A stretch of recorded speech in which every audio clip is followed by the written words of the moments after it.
মা নিজের মেয়েকে গিয়ে জড়িয়ে ধরে এই আশায় যে তার মেয়ে জম্বি ভাইরাসে আক্রান্ত হয়নি, কিন্তু তখনই ওই মেয়ে তার মায়ের কাঁধে কামড় বসায়। এখন এসব কিছু ওপরে দাঁড়িয়ে থাকা একটি ছেলে দেখছিল। তখনই ছেলেটির দরজায় কেউ নক করে। যখন সে দরজার ছোট্ট ছিদ্র দিয়ে বাইরে তাকায় তো সে বাইরে কাউকে দেখতে পায় না। ছেলেটি মনে সাহসে জুগিয়ে দরজা খোলে, কিন্তু তখনই একটি ছেলে দ্রুত দৌড়ে তার ঘরে চলে আসে এবং বলতে থাকে, আমার ঘরের টয়লেট খারাপ হয়ে গেছে, আমি শুধু তোমার ঘরের টয়লেট ইউজ করতে চাই। এরপরে হলুদ চুলওয়ালা ছেলেটি যখন খবর দেখছিল তো সে জানতে পারে এই ভাইরাস খুব দ্রুত ছড়িয়ে পড়ছে। যার চোখ লাল হয়েছে তার কাছ থেকে দূরে সরে থাকবে।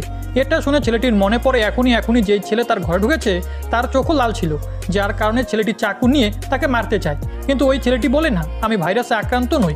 কিন্তু কিছুক্ষণ পরে ওই ছেলের চোখ আরও দ্রুত লাল হতে লাগে এবং ওর বডিতে ভাইরাসের প্রভাব দেখা যেতে শুরু করে। ছেলেটি নিজেকে ঘর থেকে বাইরে নিয়ে যাওয়ার চেষ্টা করে, কিন্তু এরই মধ্যে ছেলেটি পুরো জম্বিতে পরিণত হয়ে যায় এবং সে দ্রুত গিয়ে এই ছেলের ওপরে হামলা করে। কিন্তু হলুদ চুলওয়ালা ছেলেটি অনেক কষ্ট করে ওকে ঘর থেকে বাইরে পাঠিয়ে দেয়। তখনই বাইরে থেকে আওয়াজ আসে, একটা পাওয়ারফুল জম্বি এসে ওই ছেলেকে খতম করে ফেলেছে। এটাতে এই ছেলেটি আরও ঘাবড়ে যায় এবং সে একটা ফ্রিজ দরজার কাছে নিয়ে এসে রাখে যাতে কেউ দরজা খুলতে না পারে। এরপরে সে ড্রোন উড়িয়ে দেখে আর জানতে পারে পুরো শহর জম্বি ভাইরাসে আক্রান্ত হয়ে পড়েছে। রাতের বেলা ছেলেটি বাইরে কিছু আওয়াজ শুনতে পায়, যেখানে একটা মহিলা পুলিশ জম্বিদেরকে খতম করছিল। কিন্তু তখনই দুই জম্বি এসে ওই মহিলা পুলিশের উপরে হামলা করে।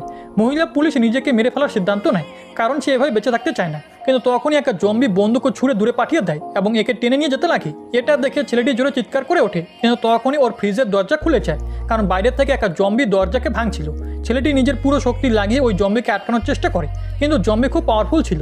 এর জন্য ছেলেটি ব্যালকনি থেকে ঝাঁপ দিয়ে নিজের জীবন খতম করার সিদ্ধান্ত নেয়। এখন ছেলেটিকে ধরার জন্য যখন ওই জম্বি সামনে এগোয় তো সে নিচে পড়ে যায়, কিন্তু ছেলেটি এখনও জীবিত ছিল।